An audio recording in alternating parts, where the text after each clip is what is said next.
This is episode number 841 of the InnerFight Podcast. This week, I bring you supplements. Welcome back to another 5-Minute Mondays. Thank you for joining me. Yes, in 5 minutes, I'm going to try and debunk the world of supplements. No, I'm not. But what I am going to try and do is leave you with 2 or 3, maybe 4 things to think about as around the topic of supplements. What is a supplement? What's the definition of a supplement? That's where I want to kick it off. A definition of a supplement is a thing added to something else in order to complete or enhance it. Again, a thing added to something else in order to complete or enhance it. That means there must be something missing. So when we think about our diet, we may be missing something, or we may need some more of something to enhance it.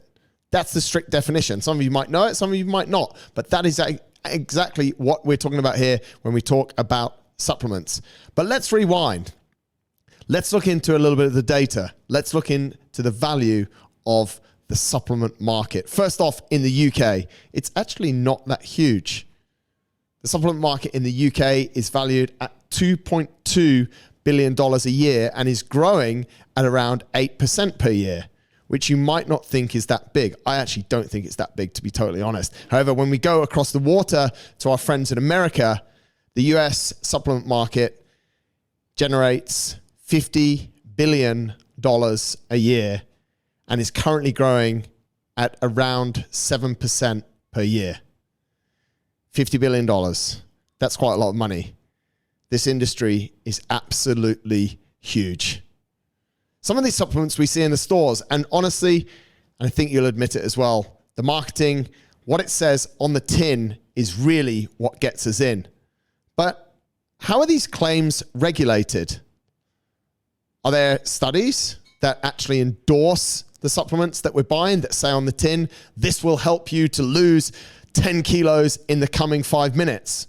Or are they kind of just put there and then put on the shelf? Because that feeds back into the $50 billion a year, which also is taxable. There's loads of crazy claims, loads of them. You'll have seen them. You'll have seen them in supermarkets. You'll see them in drugstores, and you probably see them online. In fact, listening to the show might mean that a lot of these adverts are going to come up in various social feeds. What I want to try and encourage you to do in this short show is actually not think about what's out there and what's marketed aggressively towards you, but think about what you could or should or may want to actually supplement.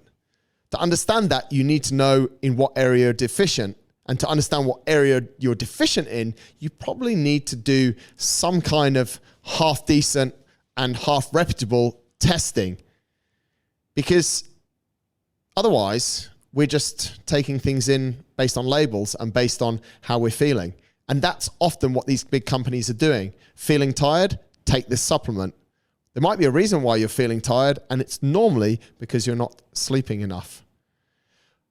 Supplementation is, for the large part, pointing towards a deficiency. And these tests will actually help us, hopefully, identify what the deficiency is. And I would encourage you, number one, to check if you can cure your deficiency through food. Sometimes you can, sometimes you can't. Sometimes to get that much of a vitamin or a mineral that you may be deficient in, it might be a lot more practical to take a supplement rather than to eat a lot of food that is rich in it.